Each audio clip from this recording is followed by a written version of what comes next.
السلام علیکم۔ آپ سب خیریت سے ہوں گے انشاءاللہ۔ یہ دنیا تفرقات اور پریشانیوں کا گھر اور غم گدہ ہے۔ مختلف لوگوں کی الگ الگ پریشانیاں ہیں، کبھی مالی پریشانی تو کبھی امراض کی پریشانی، کہیں عزت کی پریشانی تو کہیں دشمنوں کی پریشانی، کبھی شادی کی پریشانی تو کبھی اولاد کی پریشانی۔ شادی اور اولاد جس کو وہ رحمت و نعمت سمجھ کر مانگ رہا تھا اور ان کی خاطر پریشان تھا، جب وہ ملی تو رحمت کے بجائے زحمت اور نعمت کے بجائے عذاب بن کر آئیں۔ پہلے شادی کے لیے مناسب رشتہ نہ مل رہا تھا، جب شادی ہو گئی تو روز روز کے اختلافات اور جھگڑے شروع ہو گئے۔ غرض تمام پریشانیوں کی جس قدر طویل فہرست بھی بنا لیں، ان تمام کا واحد علاج صرف اور صرف یہ ہے کہ اپنے مالک کو راضی کر لیا جائے۔ جیسے کہ سب کے گھروں میں کچھ نہ کچھ پریشانی رہتی ہے، اولاد کی، مال کی، شادی کی، اور وہ سمجھ نہیں آتا۔ کچھ ٹائم بعد اختلاف پیدا ہو جاتے ہیں، جھگڑے پیدا ہو جاتے ہیں، اور سمجھ نہیں آتا یہ سب کیوں ہو رہا ہے، کیسے ہو رہا ہے۔ تو اس کا صرف ایک واحد علاج ہے کہ آپ لوگ اللہ کو راضی کر لیں، باقی سب کام آپ کا خود بخود انشاءاللہ آسان ہو جائے گا۔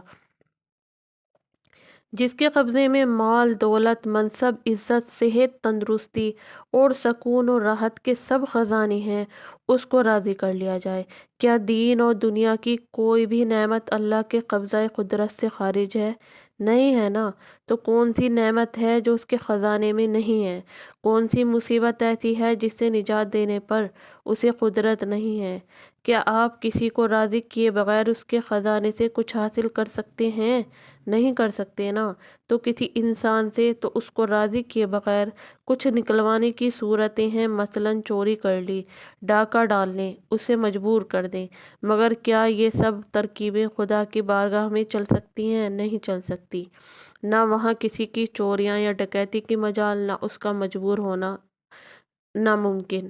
سب کا ایک ہی حل ہے کہ اس کے خزانے سے اس کو راضی کر کے سب کچھ حاصل کر لیں، جب بھی اس نے خود ہی قرآن میں فرما دیا ہے کہ من عمل صالحا من ذکر او انثی وہو مؤمن فلنحیینہ حیاۃ طیبہ ولنجزینہم اجرہم بإحسان ما کانوا یعملون۔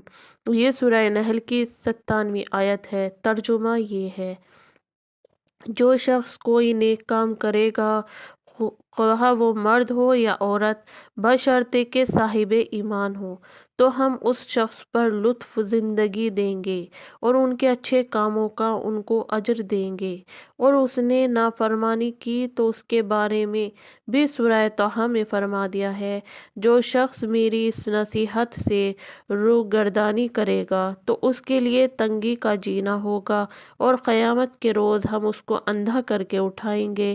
وہ کہے گا کہ اے میرے رب، آپ نے مجھ کو اندھا کر کے کیوں اٹھایا؟ تو میں تو آنکھوں والا تھا۔ تو ارشاد ہوگا کہ ایسے ہی تیرے پاس ہمارے احکام پہنچے تھے، پھر تو نے ان کا کچھ خیال نہ کیا تو ایسے ہی آج تیرا کچھ خیال نہ کیا جائے گا۔ اور اس طرح اس شخص کو ہم سزا دیں گے جو حد سے گزر جائے اور اپنے رب کی آیت پر ایمان نہ لائے، اور واقعی آخرت کا عذاب بڑا سخت اور دیر پا ہے۔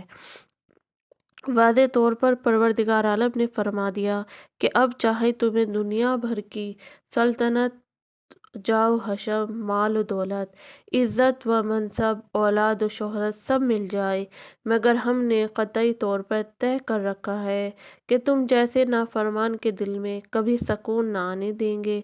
تمہیں انہی نافرمانیوں کی وجہ سے ہمیں ہمیشہ پریشان ہی رہنا پڑے گا۔ ان تمام پریشانیوں کا حل کیا ہے؟ پروردگار عالم نے فرمایا، جو لوگ ایمان لائے اور نیک اعمال کیے ان کے لیے خوشحالی اور نیک انجام ہے۔ اب نیک اعمال سے کیا مراد ہے؟ کسی کو دھوکہ نہ ہو کہ چند مستحبات کو انجام دے کر یا فقط زبانی تلاوت کر کے